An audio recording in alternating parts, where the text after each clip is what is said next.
waiting for it to say live, and there we go. Hello, everyone, and welcome to EduMatch. So follow along with us on Google Plus at bit.ly/tweettalk48, as well as on Twitter with the hashtag EduMatch. We're having a chat in real time. So speaking of EduMatch, check out our website at edumatch.education. There's a form about maybe a third of the way down where you can sign up to be the featured person of the day, where we'll try to get you some shout-outs on Twitter and get you all connected that way. So it's a great way to meet other people and connect with them over areas of similar interest. So just wanted to shout out the month of learning in July, where EdCamp Boxer and EdCamp Global will both be going on. But prior to that, just want to give a huge shout out to Ormy Board, who will be sponsoring our EduMatch meetup in conjunction with Ed Speakers at ISTE. So if you're going to be at ISTE and if you're watching this, then just give us a shout out at edu_match, and we'll be sure to get you in there for the meetup while space lasts. So tonight we are going to have live EduMatches in action. So is everybody ready? Woo woo! All right, so what we're going to do right now is that we're going to kick it off with some introductions. So let's drop the very first question, which is to please introduce yourself with your name, your location, your role, and anything else that you would like to say. So I'm going to go from my right to my left. So we're going to start first with Tracy. Oh, Tracy, you might be muted. If you could just... Nope, not yet. If you hover up on top of your screen and then click the microphone, the mute microphone.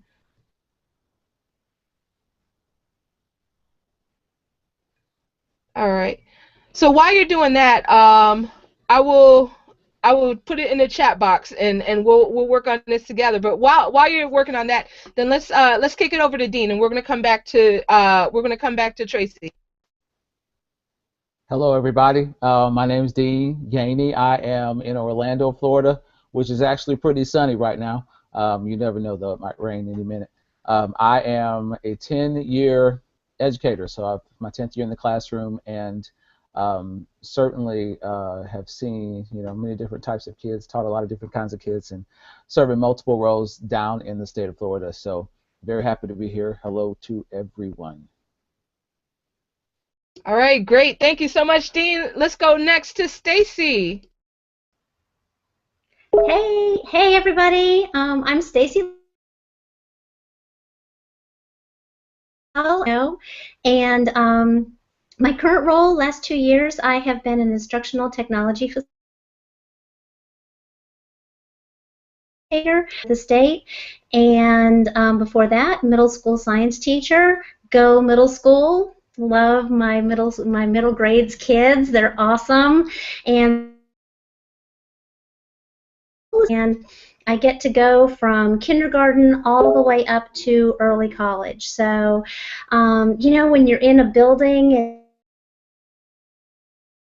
but one of the coolest things about being a tech facilitator is getting to see the whole range. So I'm really enjoying my new job.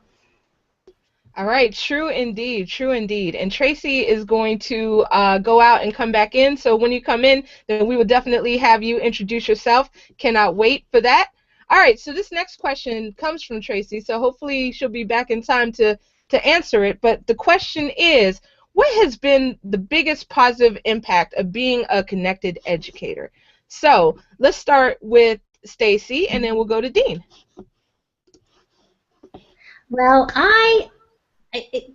being connected is, I don't know how people, it's kind of like the internet, right? How did people teach before the internet? You remember the mimeograph machines with the purple and the smell and all of that? I think of being a connected educator of that same kind of thing of, I can't imagine not being connected. So it started for me with Twitter. And I got a Twitter account, right away, and followed, I think at the time, I followed Ashton Kutcher because, he was, he had the first person to have 1 million followers or something like that. And I did that, and I thought, why? I just looked at Twitter and thought, what in the world? And I just sort of let it lay there for a long time. And then I just decided, well, you know what? I'm going to use it for an educational reason. So I started following educators, and it sort of snowballed. And, middle school science, it's my thing, right? So if you look at my tweets, it is the classic exponential growth curve. Starts off really, really shallow, not a whole lot of activity, and then gradually just explodes. So I don't know if that answers the question exactly, but I can't imagine not being connected. Fantastic. Thank you so much for sharing your story. And Dean, what about you? What has been the biggest positive impact of being a connected educator? Well, I have to say, having just experienced my first Ed Camp on Saturday, Ed Camp Magic here in Orlando, I feel like this question means a lot to me now because I had the awesome opportunity to be surrounded by educators, and not just educators from Orlando, but just educators from everywhere. And some of the people that I've even interacted with on Twitter, I got a chance to see live and in person, and I can't tell you the benefit that I've experienced. The motivating power of connection, the encouraging power of connection. It's very stimulating for me as an educator. All those things that I might have thought about or considered, it's almost like logs in the fire. You keep the fire burning. The more you interact with educators like that, think like you do, that are motivated and driven like you are. And I think about a chain, because the best example I can come up with right now. I think about a chain and how a chain is not a chain unless the links are connected. And as I always say, we're a lot of us are doing a lot of great things, but we are greater together. That phrase keeps rolling around in my mind. I might be able to do this, but when we join together, it's an amazing thing. So connection. It has been, I would say, a godsend for me. And I wondered what took me so long to get involved and to find everybody, but certainly it has been a revolutionizing thing to have come in contact with everybody that I have. Absolutely. Thank you so much for sharing that. And it was great meeting you yesterday at Camp Magic, and great hanging with the PLN of EduMatch, all the folks who were down there. Awesome. We took a lot of great pictures. So next, let's go to Tracy, and this is your question. So cannot wait to hear your answer. So the question was, what has been the biggest positive impact of being a connected educator, Tracy?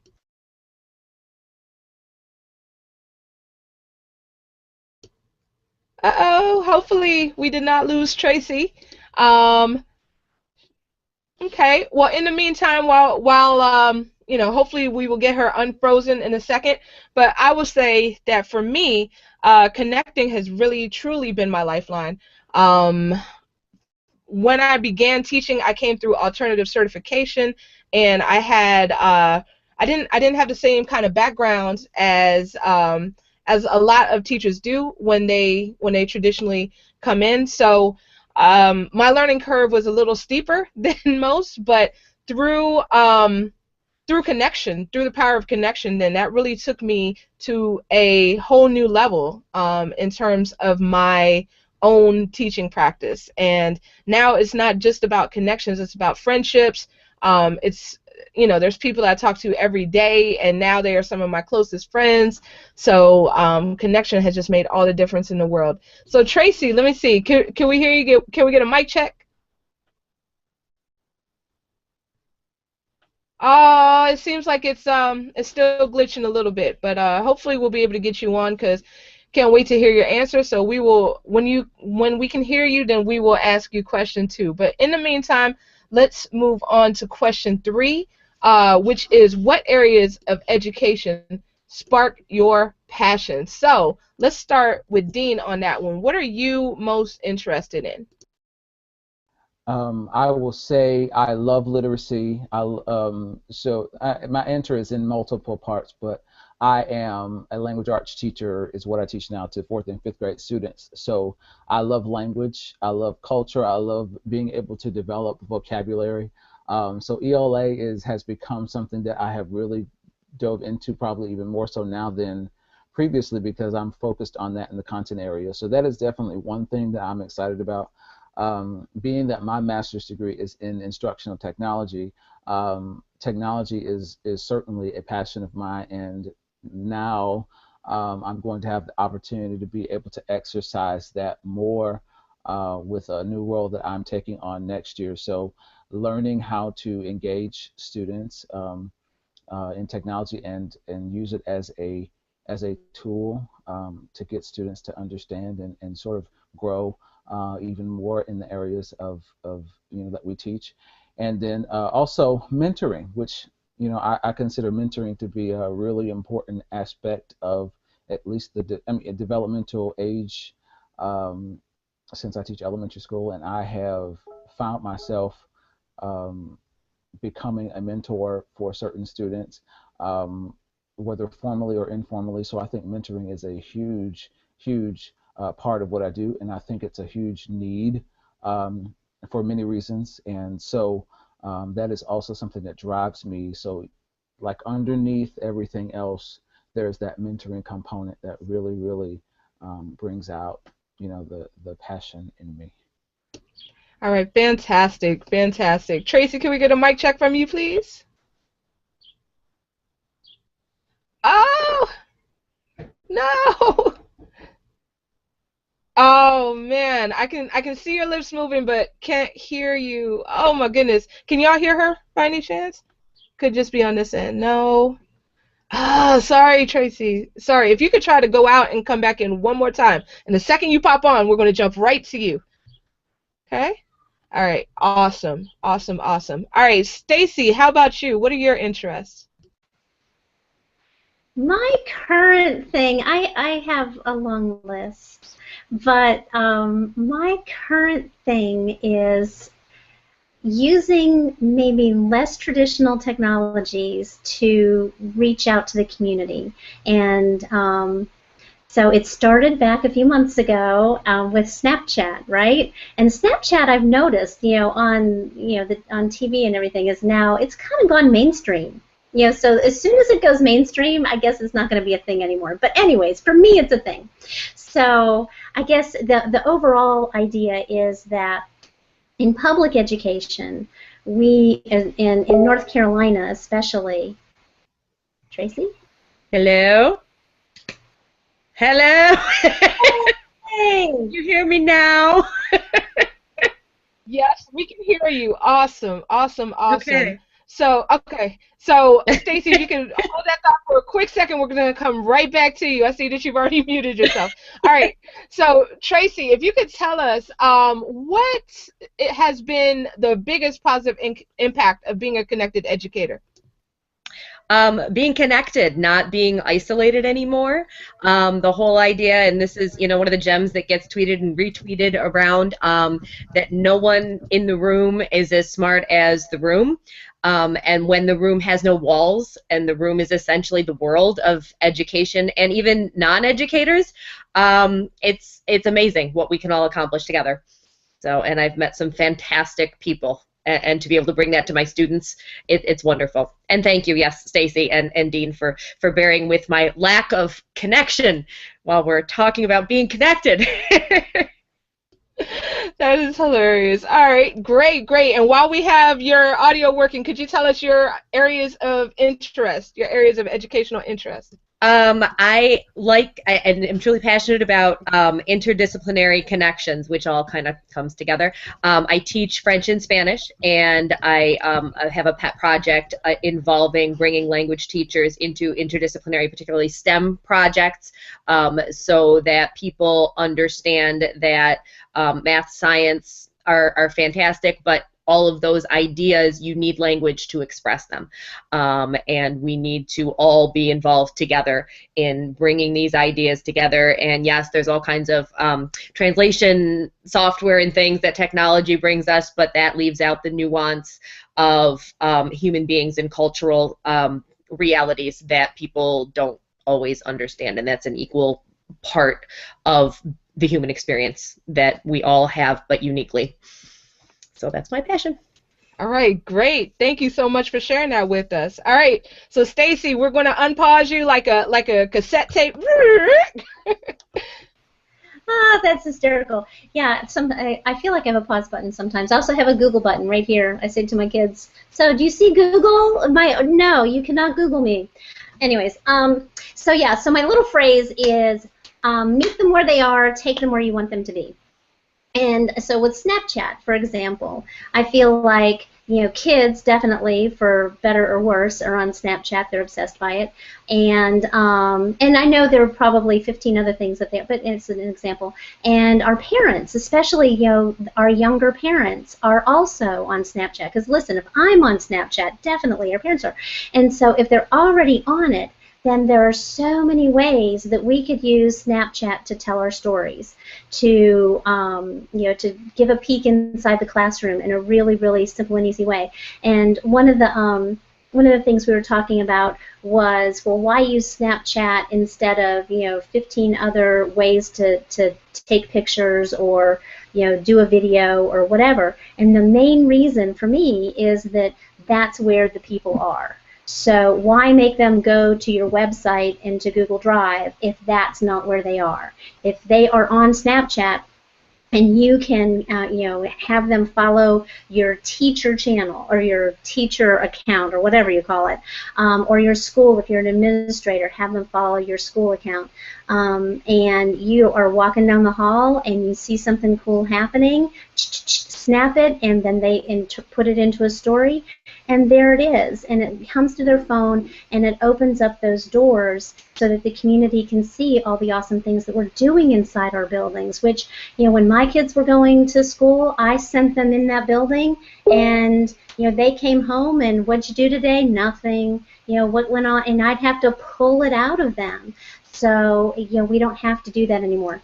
One of the things that in 2001, I think I got my first projector.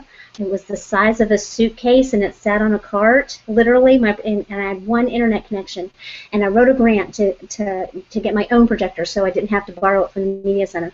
And one of the lines I said in that grant was that having a projector and one internet connection, I could open up the world, literally the world, to my students. And now I feel like we can reverse it. We can open up our doors to the community and invite them in. And of course we have to be safe about it and all that sort of thing, but we have that power to do that. So that's my current passion. All right, fantastic. Definitely making those connections also with our community and our parents. Absolutely. All right, so as you all have seen, those of you that are on the panel, I've been taking notes while y'all were talking because I'm going to take you all behind the curtain of the EduMatch of Oz, and we're going to look at how these connections are made with our person of the day. So I took some notes to see different themes that you all were talking about, just to pull them out. I pulled out about maybe 3 for each person. So starting with Dean, he talked about reading. So what I'm going to do right now is I'm going to share my screen, and when I share it, then you'll see the results of the different people of the day who have filled out our Google form starting back in 2014. So what we're going to do right now is this is how it works. I just do a Control F and search for a theme, reading, and then we'll see here that it'll come up with different people's names. So Dean, you may want to connect with Sandy Otto, who is definitely into reading. Let's see. Let's get you 2 more on that, and then we'll go to Stacy's. Let me see. Cindy Josselet is also into reading. And one more. Tatanisha Love is also into reading. She's based out in Maryland, so at T Loves Books. Those are 3. All right, so you have just been EduMatch Dean. Woo! All right, so we are now going to go to Stacy. So she was looking for community. All right, so we have Katie Ann Wilson, who is in Kansas. Do you know Katie Ann? Stacy? I think I do. Yes, ma'am. Yes. So you all are. 6. Yep. Yep, absolutely. So she is also into community. Let's see, Brad Henson in Denver, and one more.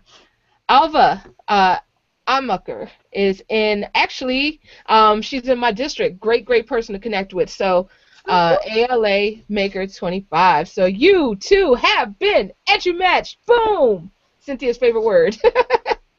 All right, and let's see. So with Tracy, then she was looking at cross-curricular connections. So let's see, cross-curricular. Okay. Let's see, someone in Maryland. Another great person from my district, Sue Brown 4-H, Susan Brown. She's into cross-curricular Maker Ed. Let's see. Let's look for your next one as well. French. Okay. Look, it matched you with yourself. How's that? How's that for an EduMatch? But Mr. Alexandre in Canada is a French immersion teacher who's looking to collaborate with French teachers. So Mr. J. Alexandre, and then one more. Let's see. You like STEM? I know there's a whole lot of STEM. It's about to light up like a Christmas tree. Ooh, look at that. Okay. Oh, and it turns out that he's also into STEM, so double EduMatch right there. But there's also Michelle Burke, who is in Florida. So quite a few people. So MJ Burke 11. So just for anyone who may be watching, if you want to be EduMatch, just fill out the form at edumatch.education and we'll get you some live EduMatches. Or if you just need somebody for like a question and you want to tweet us at edu_match and you want to say, look at, I don't know, gamification, then just do a search in the database and it'll bring it back to you. Alternatively, you can also search the database yourself with the people who have already been featured. And I will share my screen one more time, taking everyone to the EduMatch website. So my connection's a little slow tonight, a little slow, but if you go down to previous EduMatchers, then there will be a place here where you can see everyone who has already been featured on Twitter, and you can just kind of peruse this list for yourself. So this has about a little over 200 people, and it's being updated all the time. So once we feature somebody, probably the following week, then you'll be able to see them pop up on here. So that is another way to connect with people that you may be interested in speaking with. So, question to the panel: does anyone have any closing thoughts or words about being connected or EduMatch or anything of that nature? Just do it. I love it, the Michael Jordan approach or the Nike approach. All right. Great. Well, I would definitely want to thank everybody on panel for being here tonight. Thank you to Dean. Thank you to Stacy. Thank you to Tracy. Y'all have been awesome. Thank you to everyone who's been tweeting with us, who's been watching, lurking, all different things. So we had our live EduMatch in action part 3. There will most likely be a part 4, so look out for that coming in September. The Twitter archive will be posted within the next probably 6 minutes or so. And in addition, this show will be available on iTunes. So come back next week. We're going to have a doubleheader. At 6 o'clock, we're going to be talking about equity concerning students in schools, as well as at 7 o'clock talking about LMS. So can't wait to see you all there. Anyone can be a panelist. Just leave a comment on the Google Hangout page. The first one for equity is bit.ly/tweettalk49. And the second one for LMS is bit.ly/tweettalk49A. All right, so everybody have a fantastic week. Thanks so much for tuning in.